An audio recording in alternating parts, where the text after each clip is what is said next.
മദംഗസംഗസ്യ ഫലം ന ദൂരേ ക്ഷണേന താവത് ഭവതാമപി സ്യാത് ഇത്യുല്ലഭൻ വല്ലഭകല്ലചേപ്യ സ്ത്വം പൂതനാമാദനുതാ സുഗന്ധിം.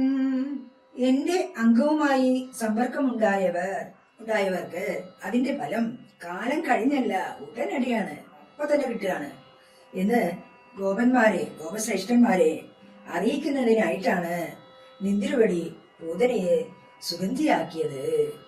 പുണ്യവും പാപവും കാലം കൊണ്ടാണ് ഉണ്ടാവുന്നത്. ചിലപ്പോ പല ജന്മങ്ങൾ തന്നെ വേണ്ടി വരും അല്ലേ?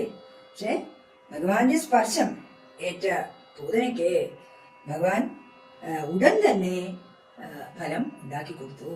പൂതനയുടെ ശരീരത്തിന് ചന്ദനവും അകിലും കുൽക്കുലവും കത്തിക്കുമ്പോഴുണ്ടാവുന്ന പോലെ തന്നെ വളരെ സുഗന്ധിയായിട്ടുള്ള മണം ഉണ്ടായി. ഇങ്ങനെ അവൾക്ക് മോക്ഷം കിട്ടി എന്ന് നമുക്ക് ഊഹിക്കാം.